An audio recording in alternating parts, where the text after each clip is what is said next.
Idea of not having many friends can feel like a heavy burden. It might even make you feel isolated, or like there's something wrong with you. But what if this lack of friends is actually pointing to a deeper truth about who you are, what you're capable of, and where you're headed? This script is for anyone who feels stuck or disconnected, especially those who may be facing personal or professional challenges. You might be thinking, is this really for me? I'm here to tell you, it absolutely is. In the next hour or so, we'll dive deep into how a lack of friends may be the signal of something important that's going on in your life.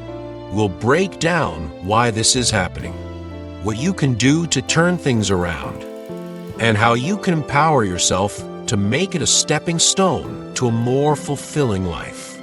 And let me tell you, the solutions are within your grasp.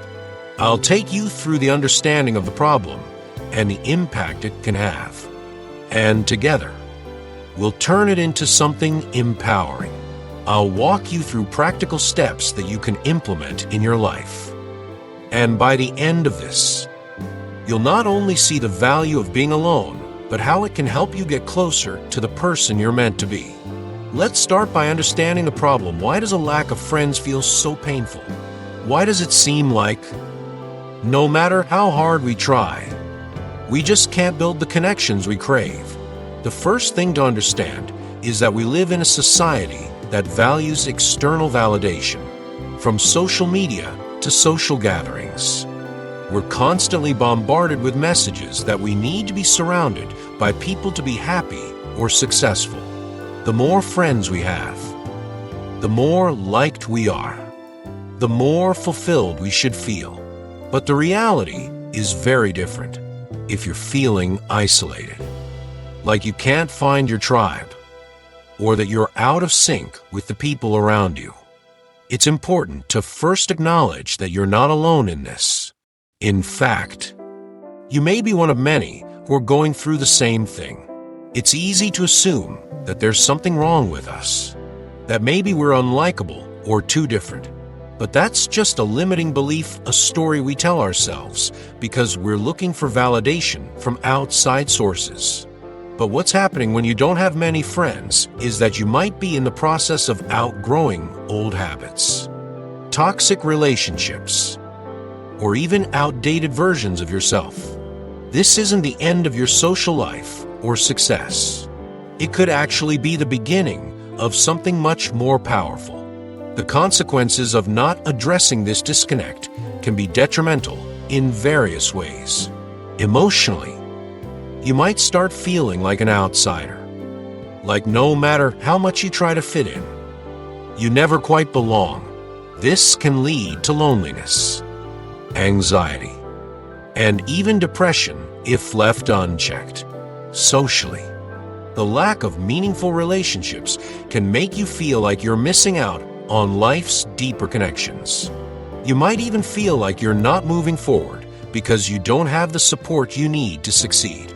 But here's where it gets empowering. Acknowledging that a lack of friends doesn't necessarily mean something is wrong with you. It could actually be a sign that you're evolving and stepping into a new chapter of your life. I know it feels isolating right now, but this is actually a moment of growth. You're beginning to separate yourself from the noise, from people who no longer align with your values or goals. You're learning to rely more on yourself, and that's something to be proud of.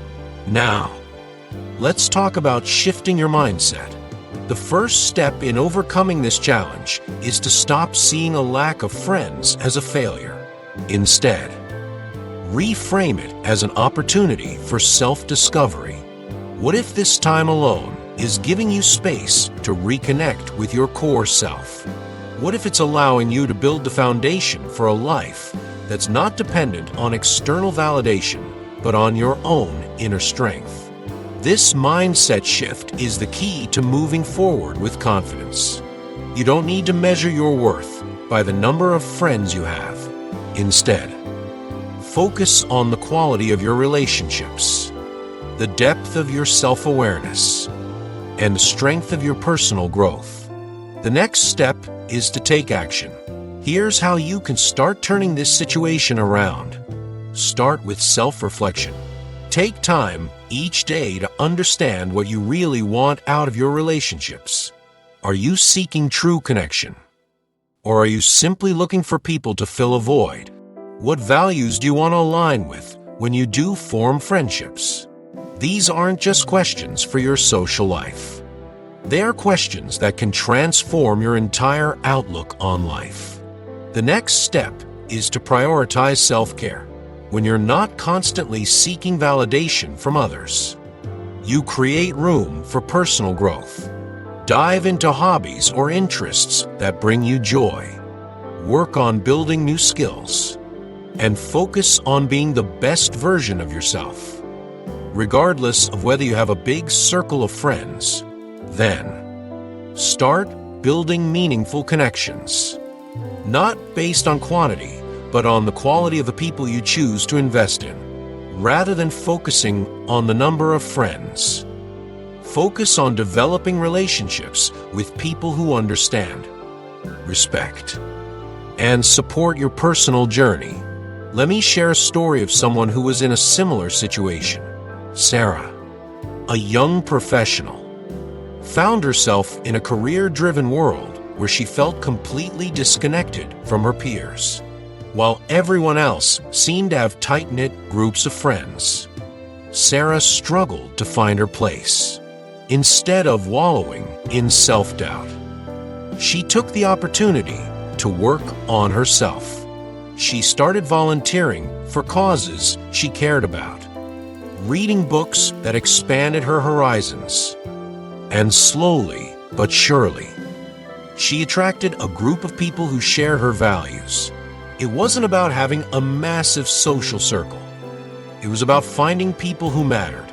Today, Sarah is not only thriving in her career, but also in her relationships because she stopped searching for approval and started focusing on creating genuine connections. So, what are the obstacles you might face as you implement these changes?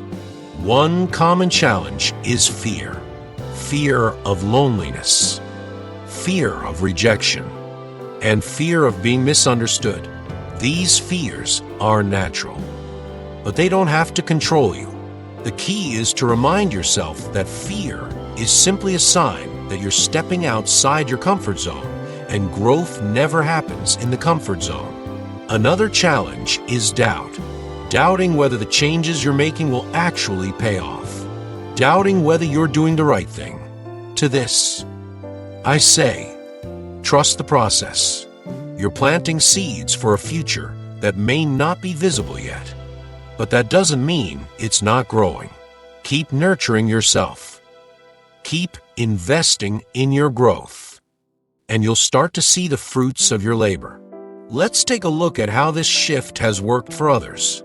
John, for instance, was an introvert who struggled with making lasting friendships. He felt disconnected and wondered if something was wrong with him. But over time, he embraced his individuality, and instead of forcing himself into social circles that didn't feel right, he honed his personal growth by focusing on his career and hobbies. He started to meet like-minded individuals who appreciated him for who he was, not for who he was pretending to be. These stories are not just stories, they are proof that with the right mindset and consistent action, change is possible.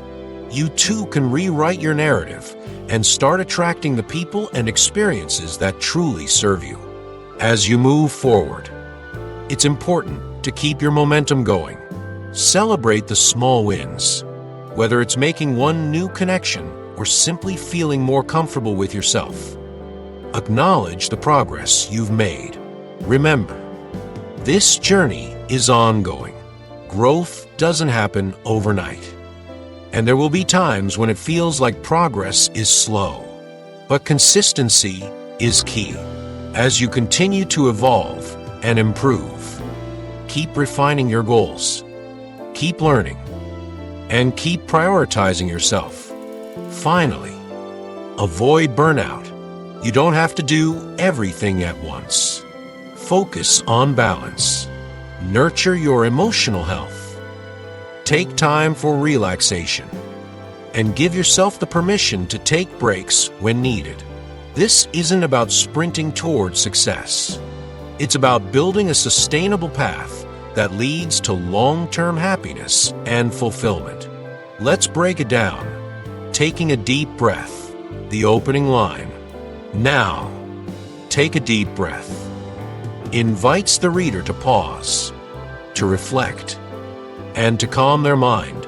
It is a subtle cue for the reader to release tension, both physical and emotional, allowing them to absorb the words that follow with mindfulness and clarity. Letting things sink in. Let all the things I've shared sink in encourages the reader to absorb not only the advice given, but also the deeper understanding that they are embarking on a journey of growth. The idea here is that growth takes time to internalize. The reader is invited to reflect on their current situation without rushing to change or fix anything, giving themselves permission to simply be where they are. Affirmation of validity and importance.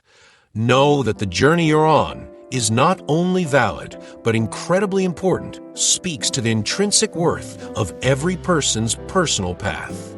It recognizes that no matter where one is in life, it is a meaningful journey. Everyone's journey is unique, and its importance is not diminished by the presence or absence of others along the way. The idea is that even in solitude, the steps you take towards self-discovery, healing, and growth matter deeply.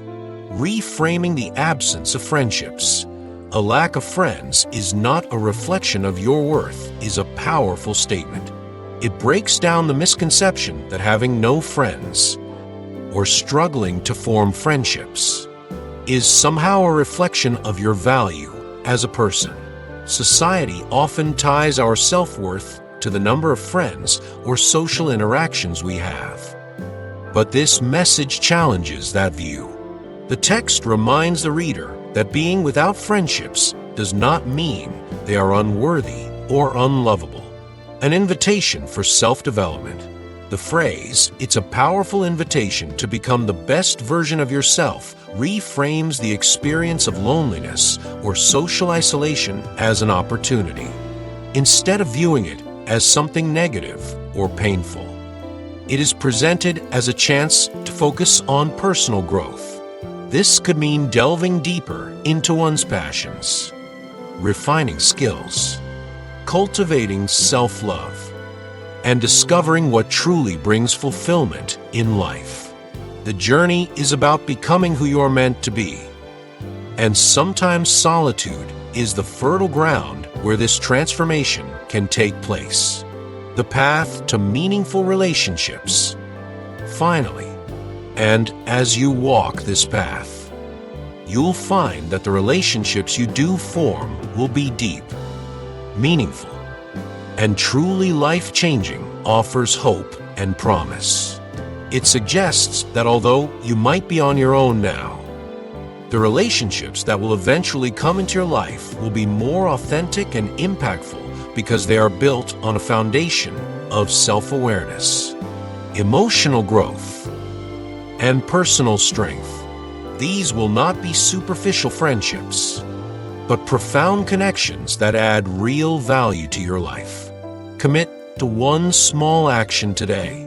It might be a simple shift in mindset or taking a step towards self-care.